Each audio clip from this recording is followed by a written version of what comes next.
Deflect, deflect, deflect. That's all these guys do. They deflect.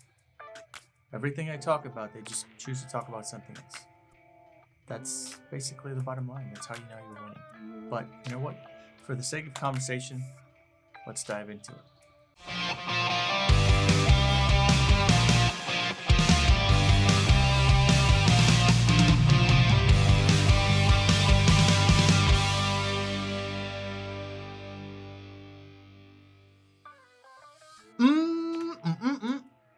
So good to be seen, and it's even better to see what's going on, guys. Welcome back to yet another video. This one, yep, you guessed it, brought to you by Petmosphere, the only app that you'll ever need for anything pet related. Feel free to swing by petmosphere.com and download it right now, even before this video starts, on both iOS and Android devices, pretty much anywhere you are in the world. All right, guys, so as I have mentioned in the past, TikTok is undoubtedly one of the biggest social platforms right now, and by far my favorite on which to engage with people. And admittedly, I've been posting at least 3 to 4 videos about activism a day.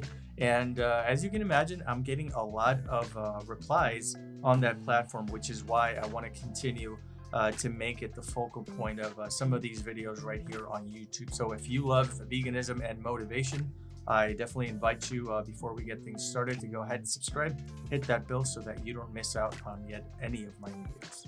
So oftentimes, a lot of my videos on TikTok are about activism, specifically those things that sort of make hesitancy when it comes to accepting veganism as a way of life. And so many people jump on me, and instead of sort of replying to what points that I'm bringing to the table, they choose to circumvent, they choose to maneuver their way around it and sort of place the blame back on vegans, which it's a little mind-blowing, to be honest, but I think I've come to the conclusion as to why that happens, and I want to explain it to you really quick.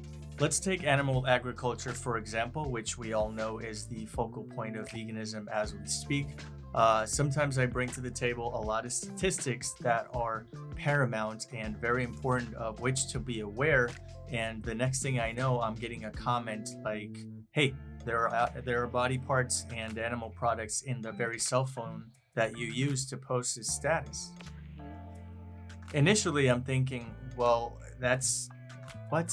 Like, how did you come up with this when I'm talking about that? I just don't get it. And slowly and surely, I'm realizing that the reason why they are talking about an entirely different subject is because psychologically and emotionally, you touched a button that they didn't know they had, and the only defense mechanism that is fueled by their cognitive dissonance is to sort of steer the conversation in a different fashion and sway around the topic at hand. In this case, they chose to sort of concentrate on a very minuscule part of animal cruelty and animal abuse instead of accepting the facts as they come to them, in this case specifically animal agriculture. So that shows to me that they are in fact aware of what I said, they just refuse to accept it, and by ignoring them, they let me know that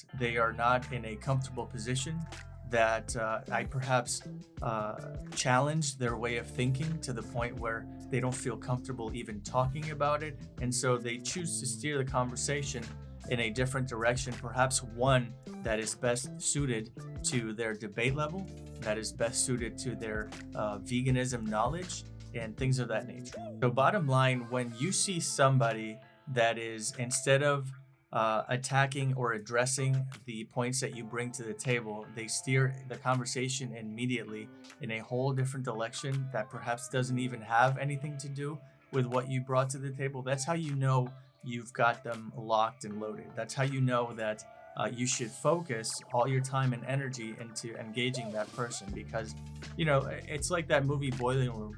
They're asking you 1-800 questions if they are pretty much asking you to screw off, right? But no, they're actually engaging with you. So if you can happen to encounter this on social media, and instead of attacking the problems at hand that you brought to the table, they try to circumvent around it, and you at least have their attention. You at least have them in a position that you can engage them and have a more informed conversation. Maybe tackle what they're all about, but at the end of the day, steer the conversation right back and have them accept the facts for what they are. So my question to you would be exactly that. Have you encountered any trolls or people just curious about veganism, and instead of addressing the facts, they steer the conversation in a different direction? Let me know in the comments. I would love to banter back and forth. If you're new to the channel, I welcome you. If this is the first time we are seeing each other, I'd like to take you out on a second date. So go ahead and hit that bell on the way out by subscribing, and I will definitely see you in the next video. Take care.